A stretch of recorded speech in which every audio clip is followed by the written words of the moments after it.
Los padres de Jesús iban todos los años a Jerusalén en la fiesta de la Pascua.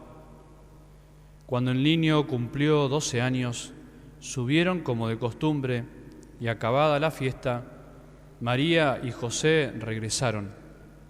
Pero Jesús permaneció en Jerusalén sin que ellos se dieran cuenta. Creyendo que estaba en la caravana, caminaron todo un día y después comenzaron a buscarlo entre los parientes y conocidos. Como no lo encontraron, volvieron a Jerusalén en busca de él. Al tercer día lo hallaron en el templo en medio de los doctores de la ley, escuchándolos y haciéndoles preguntas. Y todos los que lo oían estaban asombrados de su inteligencia y sus respuestas. Al verlo, sus padres quedaron maravillados y su madre le dijo: «Hijo mío, ¿por qué me has hecho esto? Piensa que tu padre y yo te buscábamos angustiados». Jesús les respondió: «¿Por qué me buscaban?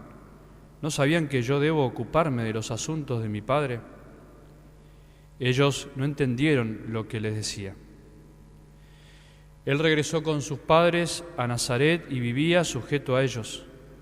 Su madre conservaba estas cosas en su corazón. Jesús iba creciendo en sabiduría, en estatura y en gracia de Dios, y en gracia delante de Dios y de los hombres.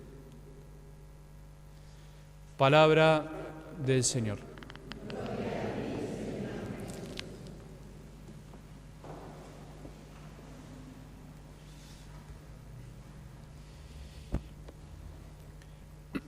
Siempre en el contexto y durante la octava de Pascua, esta gran fiesta, la octava de Navidad, esta gran fiesta que celebramos hasta el 1 de enero, los 8 días donde la Iglesia reserva para seguir celebrando la Navidad. Y celebrar la Navidad no es otra cosa que poner nuestra mirada en Jesús, en el niño, ¿no? La Iglesia celebra no para que nos miremos a nosotros mismos, por supuesto, sino para que miremos el misterio del Dios hecho hombre, y por eso reserva tantos días, ¿no? Siempre en ese contexto se nos regala esta gran fiesta también, esta linda fiesta de la Sagrada Familia, de Jesús, José y María. Así se llama la fiesta de hoy, la Sagrada Familia de Jesús, José, María y José, José y María también. Creo yo, como para seguir ayudándonos a no desgajar, por decir así, no separar el misterio de Dios hecho hombre, desgajarlo de lo que naturalmente es el ser hombre, ¿no? O lo que implica nacer en este mundo, que es vivir y crecer y dejarse guiar en una familia, ¿no? Dejarse enseñar y aprender a amar en una familia. Y aunque parece obvio, no es tan obvio, ¿no? Porque la historia de la Iglesia está llena de herejías, de la incapacidad de comprender finalmente la encarnación del Hijo de Dios, ¿no? Y hubo herejías siempre para los dos lados, para los dos extremos, de aquellos que le costaba pensar e imaginar un Dios verdaderamente hombre, y por eso algunos hasta llegaban a pensar que en realidad Jesús no era tan hombre como parecía, sino que se había hecho pasar por hombre, ¿no? Como que fue tan bueno que vino como a disfrazarse de hombre por un tiempo, pero en realidad no era verdaderamente hombre. Y las otras herejías del otro extremo, las que al contrario, ¿no?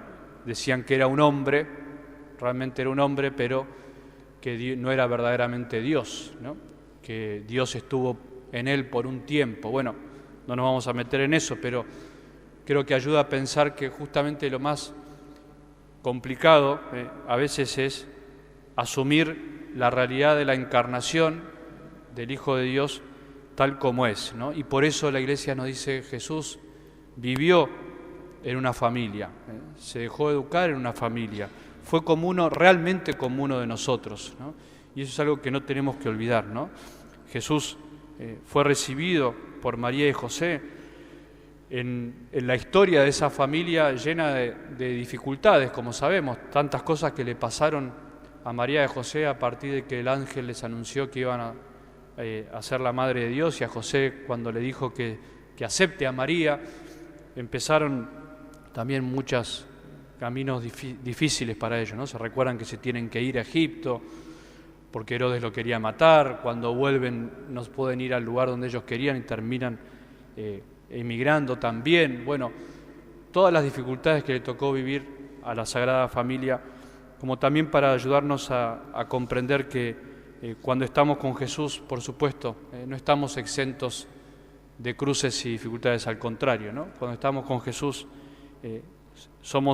nuestra familia es sagrada, ¿no? Es la Sagrada Familia, pero también es la familia que tiene que sobrepasar muchas dificultades para poder cumplir la voluntad de Dios, ¿no? Por eso hoy creo que es un día lindo para que cada uno en su corazón, en el silencio en algún momento, reconozcamos a nuestras familias, ¿no? Darnos cuenta que a través de nuestra familia, tal como fueron o tal como son en la actualidad, con sus virtudes, con sus defectos también, porque nuestras familias son sagradas, pero no tan perfectas o tan sagradas, por decirlo así, como la de Nazaret, ¿no? No tenemos a María y a José entre nuestros padres, ni tenemos a Jesús como hijos, pero sí es sagrada en el sentido que a través de nuestra familia, con esas debilidades y con esas virtudes, se nos ha transmitido el amor de Dios. Algo del amor de Dios ha llegado a nosotros a través de nuestra familia.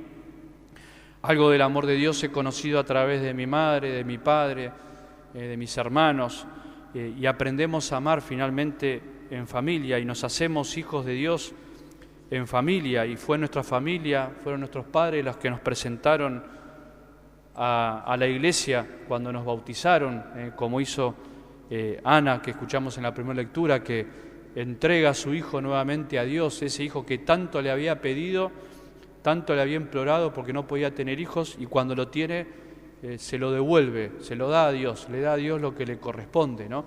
Bueno, eso es lo que de alguna manera hicieron nuestros padres al bautizarnos, ¿no? Nos han insertado en la vida de la iglesia, en la gran familia de la iglesia, para que realmente nos sintamos hijos y podamos vivir esto que escuchamos en la segunda lectura, ¿no? Miren cómo nos amó al Padre, dice Juan. Quiso que nos llamáramos hijos de Dios y lo somos realmente, ¿no? Hemos sido bautizados y adoptados como hijos de Dios para ser como hijos, como hijos en el Hijo, en el mismo Hijo de Dios que vino a hacerse hombre y a hacerse hijo como uno de nosotros para enseñarnos a vivir como hijos de Dios. Bueno, demos gracias hoy a Dios por nuestra familia. También pidamos por tantas familias que sufren, ¿no? La desunión, la falta de Dios, la falta de amor, y que por eso finalmente vemos tantas personas que en el fondo, al no haber experimentado el amor de Dios en la familia, viven como huérfanos de corazón, porque en el fondo no han podido experimentar eso, ¿no? Pero hoy del Evangelio quería quedarme con algo que también tiene que ver con la primera lectura. O sea, por algún modo hoy la liturgia nos presenta a la familia como el modelo, la familia de Nazaret como el modelo en el cual tenemos que mirarnos, como el modelo en el cual tenemos que imitar, pero al mismo tiempo, de algún modo, la liturgia y la palabra de Dios, la Biblia, relativiza a la familia. ¿En qué sentido?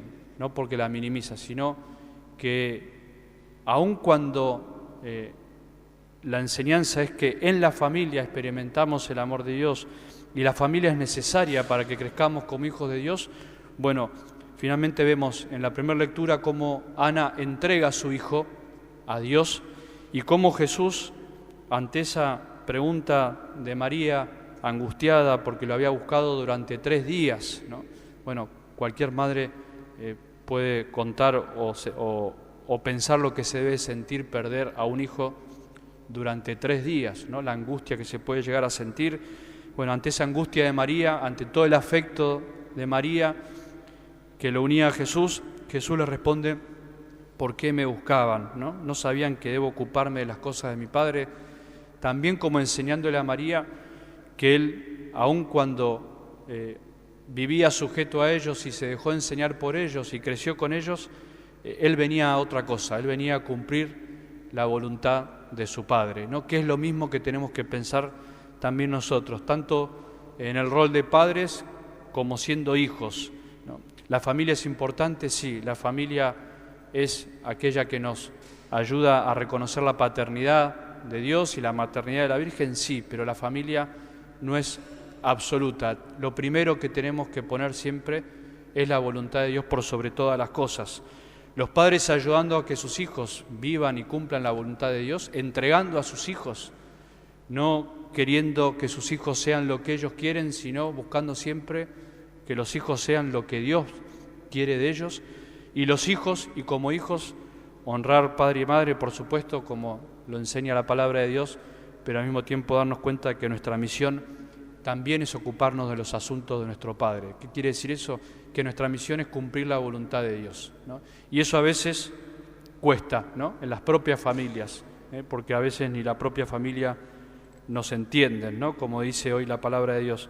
María no entendía lo que les decía, ¿no? Pero guardaba esas cosas en su corazón, y María con el tiempo lo entendió, por supuesto, porque ella fue también la que cumplió siempre la voluntad del Padre. Bueno, entonces creo que por un lado hoy la palabra de Dios realza la imagen de la familia, mostrándonos que la familia es ese lugar donde como Dios, que es familia, nos enseña a amar, pero al mismo tiempo relativizándole y poniéndola en el lugar que le corresponde. Primero Dios, ¿no? Venimos a este mundo a cumplir la voluntad de Dios y a hacer lo que el Señor nos enseña. Pidámosle hoy a la Sagrada Familia que interceda por nosotros, nos ayude a reconocer el valor de la familia y también a reconocer cuál es la voluntad de Dios en la vida de cada uno de nosotros.